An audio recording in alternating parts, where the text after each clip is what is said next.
I'm going to be reviewing every episode of Ben 10 Classic Season 1, and then there were 10. Ben Tennyson starts his summer vacation road trip with Grandpa Max and his cousin Gwen. He's mischievous, a little whiny, and immediately clashes with Gwen. While sulking in the woods, Ben witnesses a meteor crash nearby and finds a strange alien device, the Omnitrix. When he presses it, he transforms into Heat Blast. In his confusion, he causes a forest fire, but eventually learns how to control the form and puts the fire out.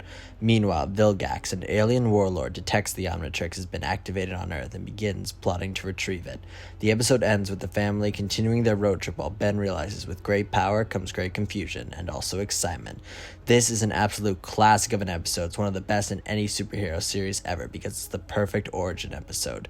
It gives us humor, wonder, and just enough mystery about the Omnitrix, Vilgax, and Grandpa Max. It also establishes Ben's impulsiveness and need for growth. Solid 9 out of 10.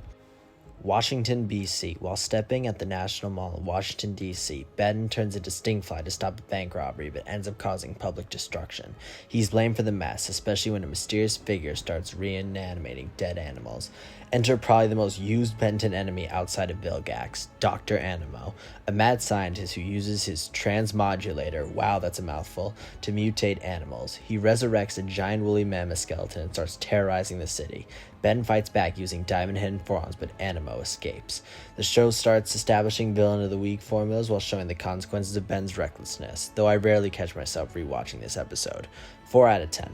The Kraken. At Lake Erie, the team encounters stray attacks on a boat blamed on the Kraken, and also kind of Ben in the beginning.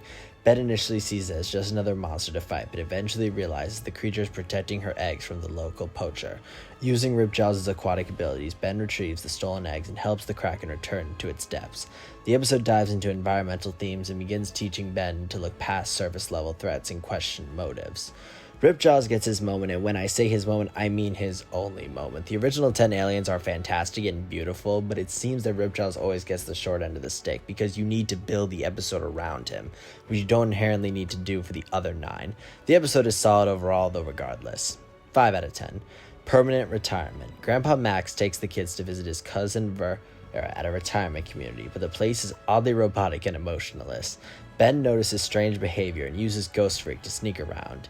It turns out the residents have been replaced by brain-sucking sludge aliens known as the Limax. They're attempting to spread and multiply by using human hosts.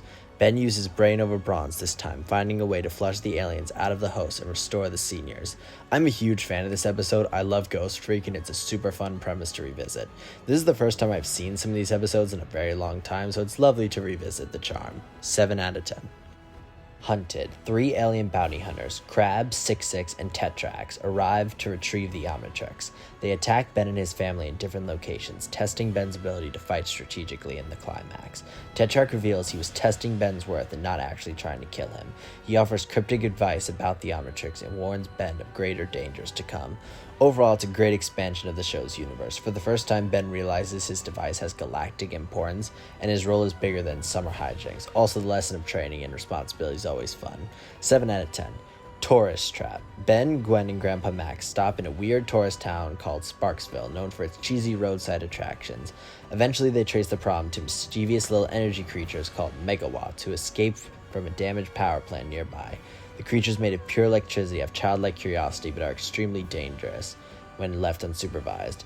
Solid, but nothing great. Rarely revisit. 5 out of 10. Now let's talk about the great episode of the season, Kevin 11.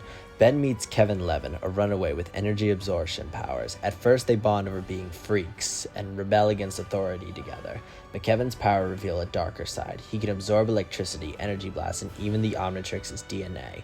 After touching the watch, he gains unstoppable hybrid forms of Ben's aliens.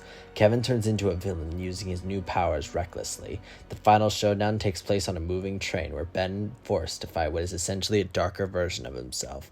A series highlight. Kevin is the best villain so far, and this episode explores friendship, temptation, and identity. Their conflict becomes a running thread, the first great episode after the pilot episode. And that final line from Grandpa Max about earning trust back is fantastic. Sadly, it doesn't really go anywhere, though. 9 out of 10 overall, though. The Alliance. A gang leader named Rojo is fused with Vilgax's alien tech after a failed deal. She becomes a powerful cybernetic villain and goes on a rampage. Ben tries to stop her with accelerated speed and strategy. Meanwhile, Gwen and Max face danger too, as we see a determined Rojo is to maintain her newfound power. Solid action and shows how dangerous Vilgax's reach is. It builds the larger universe without needing to appear directly, though the best part of this episode is Ben's responsibility once Grandpa Max ends up in the hospital. We see that he may be a hero, but it has consequences and needs to be cautious. 7 out of 10. Last laugh. At a carnival, people start fainting from laughter and Gwen is kidnapped. The culprit is Zombozo, a terrifying clown who feeds off fear. He uses hypnosis and clown henchmen to terrorize the town. Ben is initially terrified of clowns and struggles with facing him. Eventually, using Ghost Trick, he overcomes his fear and defeats Zombozo. One of the creepiest and one of my personal favorite episodes of the original series. Zombozo is unsettling, and Ben confronting his phobia adds emotional depth that he goes off with Ghost Freak is amazing. 8 out of 10. Lucky Girl. Gwen finds a magical charm and becomes a superhero Lucky Girl. At first, everything seems great. She's strong, powerful, and a real hero, but the charm begins to attract evil creatures from the strange magical realm, like Hex. Gwen must give up the charm to stop the damage. Overall, it's an empowering episode for Gwen, with a nice change of pace from Ben's constant spotlight. It plans to release Siege for a magical journey in Alien Force and Ultimate Alien later. Solid 8 out of 10. A small problem. While at a theme park, Ben transforms into gray matter and accidentally shrinks down to a few inches. He's stuck in the small alien form and must navigate the human-sized world, dodging kids, ride mechanisms, and security robots. Merely the Forever Nice as someone tries to sell Ben, which is, again, an amusing concept. A fun miniature episode with inevitable visuals. Gray Matter's intelligence shines again, but it's not a game-changing story. 4 out of 10. Side effects. Ben gets sick with a cold and it starts affecting his transformations as he has to fight a Bugman. I know that's not his actual name, but we're going to roll with that. His design is brilliant, by the way, but what stands out is Ben aliens as he's sick. For example, he blasts his flame, causes him to sneeze explosions, and Wilma can't stop coughing and has a runny nose, unable to use his senses.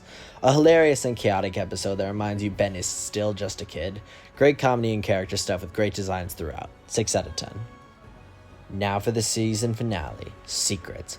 Vilgax finally arrives on Earth. His ship attacks Ben, Gwen, and Max, capturing Ben. Vilgax reveals his full plan to forcibly extract the Omnitrix. Ben, despite being terrified, uses all his aliens in a desperate final battle aboard Vilgax's ship. Using upgrade forms and Diamond Head, he damages the ship and escapes. Vilgax is severely injured but vows revenge. The season ends with Ben standing more confidently, finally embracing his role as a hero.